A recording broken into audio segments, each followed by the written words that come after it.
ಕಾವೇರಿ ವಿಚಾರಕ್ಕೆ ಸಂಬಂಧಪಟ್ಟಂತೆ ರಾಜ್ಯಕ್ಕೆ ಈಗ ಮತ್ತೆ ಬರಸಿಡಿಲು ಬಡಿದಿದೆ. ಸಿಡಬ್ಲ್ಯೂಆರ್ಸಿ ಆದೇಶವನ್ನ ಪಾಲಿಸಬೇಕು ಅಂತ ಸಿಡಬ್ಲ್ಯೂಎಂಎ ಆದೇಶ ಹೊರಡಿಸಿದೆ. ಅವರೇನು ಆದೇಶ ಕೊಟ್ಟಿದ್ದಾರೆ ಅದನ್ನ ಪಾಲಿಸಬೇಕು ಕರ್ನಾಟಕ ಅಂತ ಅವರು ಆದೇಶ ಹೊರಡಿಸಿದ್ದಾರೆ. ಪ್ರತಿನಿತ್ಯ 9,000 ಕ್ಯೂಸೆಕ್ ನೀರು ಹರಿಬಿಡೋದಕ್ಕೆ ಆದೇಶವನ್ನು ಹೊರಡಿಸಲಾಗಿತ್ತು.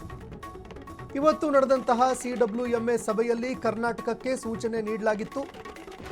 ಸಿಡಬ್ಲ್ಯೂಆರ್ಸಿ ಸೂಚನೆಯಂತೆ ನೀರು ಹರಿಸೋದಕ್ಕೆ ಈಗ ಸೂಚನೆ ನೀಡಲಾಗ್ತಾ ಇದೆ. ಇದೀಗ ಸಿಡಬ್ಲ್ಯೂಎಂಎ ಕೂಡ ಅದೇ ರೀತಿಯಾದಂತಹ ಒಂದು ಆದೇಶವನ್ನು ಹೊರಡಿಸಿದೆ. ಹಾಗಾಗಿ ಕರ್ನಾಟಕಕ್ಕೆ ಭಾರಿ ಹಿನ್ನಡೆ ಆಗ್ತಾ ಇದೆ. ಸಿಡಬ್ಲ್ಯೂಆರ್ಸಿ ಕೊಟ್ಟಿರುವಂತಹ ಆದೇಶ ಏನಿದೆ ಅದನ್ನು ಪಾಲಿಸಿ ಅಂತ ಸಿಡಬ್ಲ್ಯೂಎಂಎ ಅದೇ ಆದೇಶವನ್ನು ಎತ್ತಿ ಹಿಡಿದಿದೆ. ಕಾವೇರಿ ನದಿ ನೀರು ಹಂಚಿಕೆ ವಿಚಾರಕ್ಕೆ ಸಂಬಂಧಪಟ್ಟಂತೆ ಇವತ್ತು ಸಭೆ ನಡೆಯಿತು. ಈ ಹಿಂದೆ ಸಿಡಬ್ಲ್ಯೂಆರ್ಸಿ ಪ್ರತಿದಿನ 9,000 ಕ್ಯೂಸೆಕ್ ನೀರನ್ನು ತಮಿಳುನಾಡಿಗೆ ಹರಿಸಬೇಕು ಅಂತ ಆದೇಶ ಹೊರಡಿಸಿತ್ತು. ಈಗ ಸಿಡಬ್ಲ್ಯೂಆರ್ಸಿ ಕೂಡ ಅದೇ ಆದೇಶವನ್ನು ಎತ್ತಿ ಹಿಡಿದಿದೆ. ಪ್ರತಿದಿನ 9,000 ಕ್ಯೂಸೆಕ್ ನೀರು ತಮಿಳುನಾಡಿಗೆ ಹರಿಸಬೇಕು ಅಂತ ಆದೇಶ ಹೊರಡಿಸಿದೆ. ಇನ್ನು ಕರ್ನಾಟಕ ಈ ವಿಚಾರಕ್ಕೆ ಸಂಬಂಧಪಟ್ಟಂತೆ ಮುಂದೆ ಯಾವ ರೀತಿ ಕಾನೂನಾತ್ಮಕ ಹೋರಾಟಕ್ಕೆ ಮುಂದಾಗುತ್ತೆ ಅನ್ನುವಂಥದ್ದನ್ನು ಕೂಡ ನೋಡಬೇಕಾಗತ್ತೆ. ಯಾಕಂದರೆ ನೀರು ಹಂಚಿಕೆ ಪ್ರಾಧಿಕಾರ ಯಾವ ರೀತಿಯಾಗಿ ಒಂದು ನಿರ್ಧಾರಗಳನ್ನು ಕೈಗೊಳ್ಳುತ್ತೆ, ಸಿಡಬ್ಲ್ಯೂಆರ್ಸಿ ಕೊಟ್ಟಿರೋ ಆದೇಶವನ್ನು ಸಿಡಬ್ಲ್ಯೂಎಂಎಯಲ್ಲಿ ಪ್ರಶ್ನೆ ಮಾಡಬಹುದು. ಸಿಡಬ್ಲ್ಯೂಎಂಎ ಏನಾದರೂ ಅದೇ ಆದೇಶವನ್ನು ಎತ್ತಿ ಹಿಡಿತು ಅಂತಂದರೆ ಕೋರ್ಟ್ನಲ್ಲೂ ಕೂಡ ಹೈಕೋರ್ಟ್ನಲ್ಲಿ ಆದೇಶವನ್ನು ಪ್ರಶ್ನೆ ಮಾಡಬಹುದು.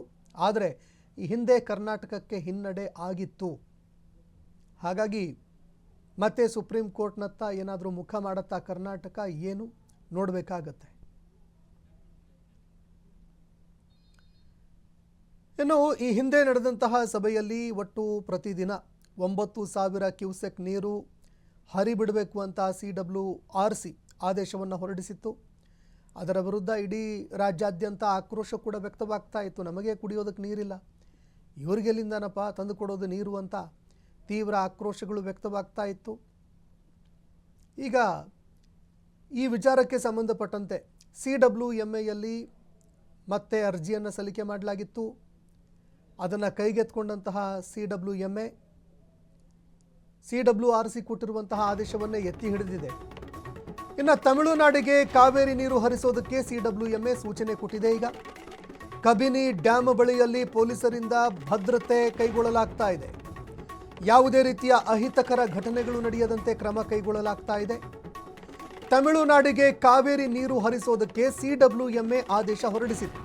ಈ ನಡುವೆ ಈಗ ಡ್ಯಾಮ್ ಬಳಿಯಲ್ಲಿ ಪೊಲೀಸರ ಭದ್ರತೆಯನ್ನು ಹೆಚ್ಚಳ ಮಾಡಲಾಗಿದೆ. ದೃಶ್ಯಾವಳಿಯಲ್ಲಿ ನೋಡ್ತಾ ಇದ್ದೀರಿ. ಯಾಕಂದರೆ ಆದೇಶವನ್ನು ಅಧಿಕಾರಿಗಳು ಪಾಲನೆ ಮಾಡಬೇಕಾಗತ್ತೆ.